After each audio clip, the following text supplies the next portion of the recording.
யோபு அதிகாரம் 41. லிவியாதானை தூண்டிலினால் பிடிக்கக்கூடுமோ?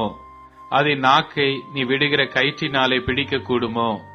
அதன் மூக்கை நார்கயிறு போட்டு கட்டக்கூடுமோ? குரட்டினால் அதன் தாடையை உருவ குத்தக்கூடுமோ? அது உன்னை பார்த்து அநேக விண்ணப்பம் செய்யுமோ?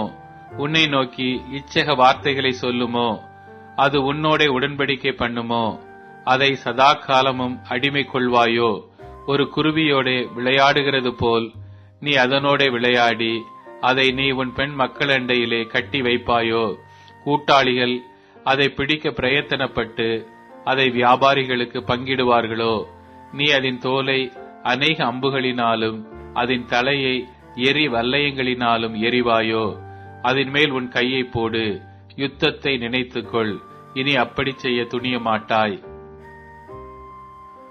இதோ அதை பிடிக்கலாம் என்று நம்பினவன் மோசம் போய் அதை பார்த்தவுடனே விழுவான் அல்லவோ? அதை எழுப்பத்தக்க தைரியவான் இல்லாதிருக்க எனக்கு முன்பாக நிற்பவன் யார்? தனக்கு பதில் கொடுக்கப்படும்படி முந்தி எனக்கு கொடுத்தவன் யார்? வானத்தின் கீழ் உள்ளவைகள் எல்லாம் என்னுடையவைகள். அதன் அங்கங்களும் அதன் வீரியமும் அதன் உடல் இசைவின் நேர்த்தியும் இன்னதென்று நான் சொல்லாமல் மறைக்க மாட்டேன். அது மூடி இருக்கிற அதன் போர்வையை கிளப்பக்கூடியவன் யார்? அதன் 2 தாடைகளின் நடுவே கடிவாளம் போடத்தக்கவன் யார்? அதன் முகத்தின் கதவை திறக்கக்கூடியவன் யார்? சுற்றிலும் இருக்கிற அதன் பற்கள் பயங்கரமானவைகள். முத்திரை பதிப்பு போல அழுத்தங்கொண்டு அடர்த்தியாயிருக்கிற அதன் பரிசைகளின் அரணிப்பு மகா சிறப்பாயிருக்கிறது. அவைகள் நடுவே காற்றும் புகமாட்டாத நெருக்கமாய் அவைகள் ஒன்றோடொன்று இணைக்கப்பட்டிருக்கிறது. அவைகள் ஒன்றோடொன்று ஒட்டிக்கொண்டு இணை பிரியாமல் பிடித்துக் கொண்டிருக்கிறது. அது தும்முகையில் ஒளி வீசும். அதன் கண்கள் அருணோதயத்தின் புருவங்களைப் போல் இருக்கிறது. அதன் வாயிலிருந்து எரிகிற பந்தங்கள் புறப்பட்டு அக்கினி பொறிகள் பறக்கும். கொதிக்கிற சட்டியிலும் கொப்பரையிலும் இருந்து புறப்படுகிறது போல அதன் நாசிகளில் இருந்து புகை புறப்படும். அதன் சுவாசம் கரிகளை கொளுத்தும். அதன் வாயிலிருந்து ஜுவாலை புறப்படும். அதன் கழுத்திலே பலன் குடிகொண்டிருக்கும். பயங்கரம் அதற்கு முன் கூத்தாடும்.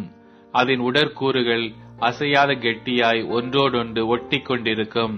அதன் நெஞ்சு கல்லை போலவும் ஏந்திரத்தின் அடி கல்லை போலவும் கெட்டியாயிருக்கும். அது எழும்பும் போது பலசாலிகள் அஞ்சி பயத்தினால் மயங்கி திகைப்பார்கள். அதை தாக்குகிறவனுடைய பட்டயம், ஈட்டி, வல்லையம், கவசம் ஒன்றும் அதற்கு முன் நிற்காது. அது இரும்பை வைக்கோலாகவும் வெண்கலத்தை உளுத்த மரமாகவும் எண்ணும்.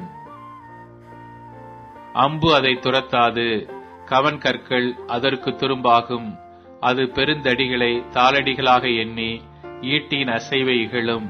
அதன் கீழாக கூர்மையான கற்கள் கிடந்தாலும் அது சேற்றின் மேல் ஓடுகிறது போல கருக்கான அவைகளின் மேலும் ஓடும். அது ஆழத்தை உலைப்பானையைப் போல் பொங்கப் பண்ணி கடலை தைலம் போல கலக்கிவிடும்.